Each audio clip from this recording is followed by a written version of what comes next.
Halo pemirsa GPR TV dari Sabang sampai Merauke, dari Miangas hingga Pulau Rote. Bertemu lagi bersama saya Bilki Sabila dalam program Kominfo Newsroom.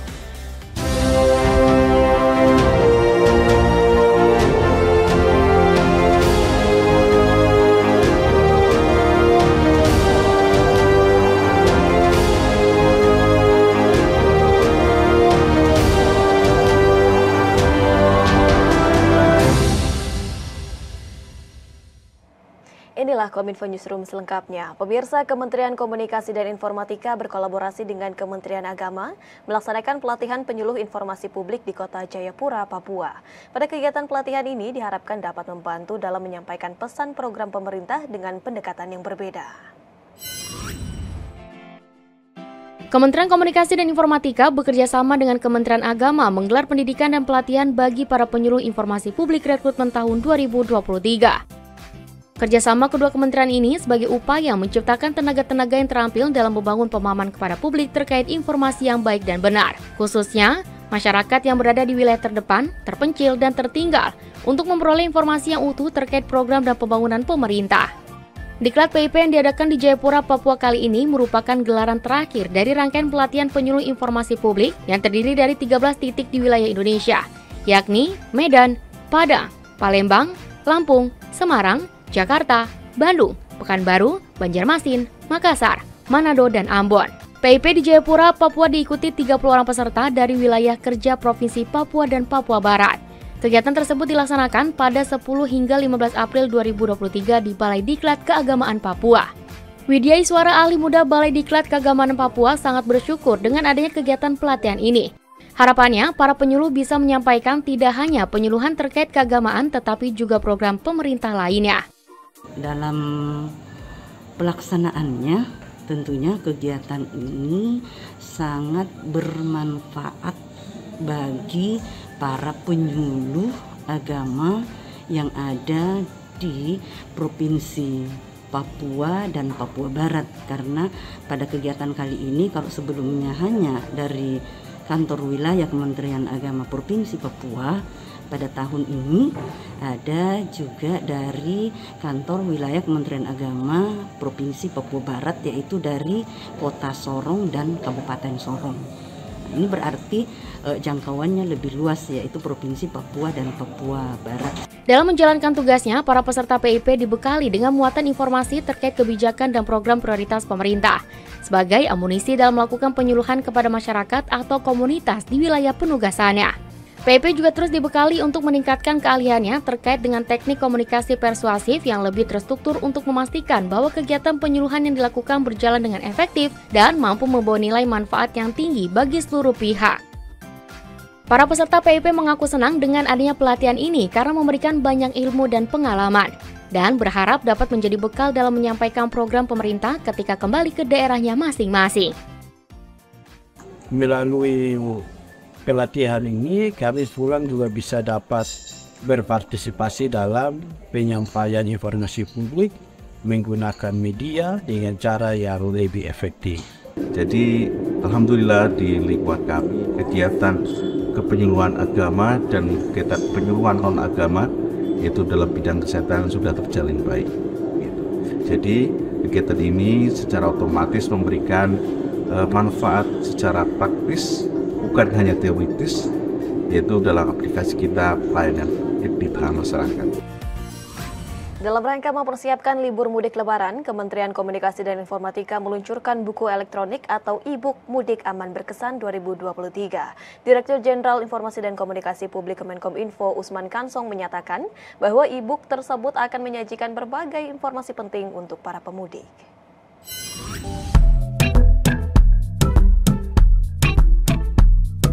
Untuk mewujudkan mudik aman, nyaman, dan penuh makna, Kementerian Komunikasi dan Informatika meluncurkan panduan perjalanan mudik melalui buku elektronik atau e-book Mudik Aman Berkesan 2023. Hanya dengan mengklik tautan s.id/mudik lebaran, masyarakat akan disajikan berbagai informasi penting, seperti lokasi bensin terdekat, rumah makan, posko kesehatan, dan berbagai lokasi lainnya untuk beristirahat, yang akan membuat perjalanan lebih aman, terukur, juga lancar.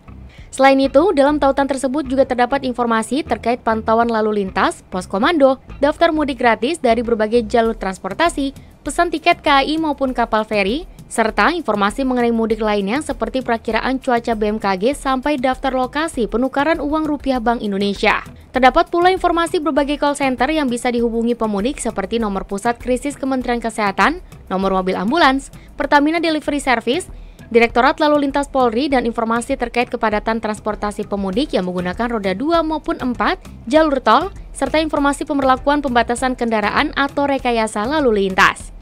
Direktur Informasi dan Komunikasi Publik Kementerian Kominfo Usman Kansong mengungkapkan, diluncurkannya e-book mudik 2023 ini merupakan lanjutan dari kinerja tim komunikasi publik mudik tahun sebelumnya untuk memberikan panduan, memudahkan masyarakat, serta menghindari terjadinya penumpukan kendaraan di berbagai jalur lintas transportasi yang dilalui oleh para pemudik. Pada kesempatan yang sama, Dirjen Usman juga menyampaikan bahwa selain e-book, Kominfo juga terus memastikan kesiapan penguatan jaringan internet 4G dan 5G dengan melakukan pelebaran dan pemantauan secara aktif pada pemudik Lebaran 2023. Kita siap lah untuk mendukung kelancaran mudik. Kita tidak ingin ada kemacetan baik di jalan, di jalur darat maupun di udara, dalam hal ini di jaringan telekomunikasi kita begitu. Kita ingin dua-duanya lancar. Informasi lainnya pemirsa, penyalahgunaan transaksi digital kian marak, terutama di layanan Quick Response Code Indonesia Standard atau KRIS, dan Bank Indonesia mengimbau kepada masyarakat, lembaga ekosistem KRIS dan pedagang untuk bersama-sama meningkatkan keamanan dalam bertransaksi menggunakan KRIS. Direktur Eksekutif Departemen Komunikasi Bank Indonesia, Erwin Haryono, mengatakan, telah memblokir akun KRIS yang disalahgunakan untuk melakukan penipuan di sejumlah tempat ibadah di Jakarta. Atas penyalahgunaan KRIS tersebut, BI telah berkoordinasi dengan penyedia jasa pembayaran agar KRIS yang disalahgunakan tidak dapat lagi menerima pembayaran agar tidak merugikan masyarakat dan pengelola rumah ibadah. Bank Indonesia bersama dengan lembaga utama dalam ekosistem KRIS terus menelusuri terkait potensi adanya modus serupa pada pedagang merchants lain. Penyalahgunaan ini juga telah ditindaklanjuti oleh penegak hukum dan BI mendukung serta akan membantu sepenuhnya dalam proses penanganan yang dilakukan. Untuk menghindari kejadian serupa, BI mengimbau kepada masyarakat, lembaga ekosistem KRIS dan pedagang, merchants untuk bersama-sama meningkatkan keamanan dalam bertransaksi menggunakan KRIS. Seperti tidak melakukan transaksi apabila menemukan kejanggalan atau informasi yang tidak sesuai dengan profil pedagang, merchant yang menerima pembayaran atau informasi transaksi yang tidak sesuai dengan tujuan pembayaran. Bank Indonesia terima kasih sekali masyarakat, khususnya tempat-tempat ibadah berkenan menggunakan KRIS. Kami sangat berharap KRIS ini bermanfaat langsung kepada masyarakat. Kami akan melakukan beberapa perbaikan-perbaikan dan juga dengan segala hormat kami mohon masyarakat untuk juga memperbesar kehati-hatian dalam penggunaan KRIS. Sekali lagi, KRIS adalah sebuah sarana pembayaran yang cepat, mudah, murah, aman, dan handal. Dan dengan demikian, kami senang apabila masyarakat tetap berkenan menggunakan KRIS. Sebelumnya ramai di dunia maya tentang seorang pria misterius mendatangi sebuah masjid di Kebayoran Baru, Jakarta Selatan. Pria tersebut mengganti KRIS pada kotak amal dengan rekening pribadi. Polisi telah menyelidiki kasus dugaan penggantian stiker pembayaran daring melalui kode KRIS dari milik tempat ibadah ke pihak lain oleh pelaku berinisial IML pada kotak amal di Masjid Nurul Iman, Blok M Square, Jakarta Selatan. Pemerintah terus mendorong keterlibatan sektor swasta dalam pembangunan Ibu Kota Negara Nusantara. Wakil Kepala Otorita IKN Doni Rahaju menyebut hingga saat ini terdapat sejumlah ketertarikan investor dalam dan luar negeri untuk terlibat dalam pembangunan IKN. Menteri Perencanaan Pembangunan Nasional Kepala Bappenas Suharso Monoarfa dalam keterangan pers usai menghadiri rapat terbatas yang dipimpin oleh Presiden Joko Widodo, Rabu 12 April 2023 menyebutkan, pemerintah memberikan kesempatan bagi pihak swasta untuk terlibat dalam pembangunan IKN melalui skema kerjasama antara pemerintah dan badan usaha atau KPBU. Di kesempatan yang sama, Wakil Kepala Otorita IKN Doni Rahaju menyebutkan, hingga saat ini terdapat sejumlah ketertarikan investor dalam dan luar negeri untuk terlibat dalam pembangunan IKN.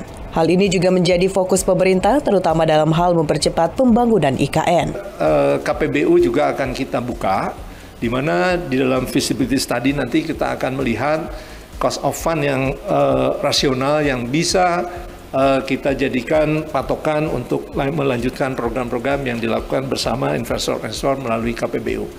KPBU ini diminati bukan hanya dari investor lokal tetapi juga investor dari luar negeri yang sudah sedang berproses ini dari konsorsium Nusantara antara investor lokal dengan investor dari China, kemudian ada dari Korea, kemudian kami bulan Mei juga akan mengadakan roadshow di beberapa negara. Kita akan melakukan penawaran tentang PPP ini kepada investor-investor di luar.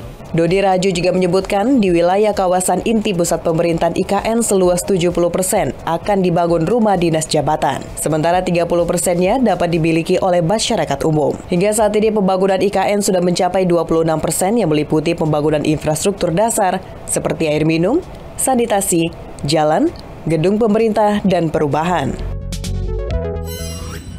Pemirsa, usai jeda kami akan kembali dengan informasi lainnya. Tetaplah bersama kami dalam Kominfo Newsroom.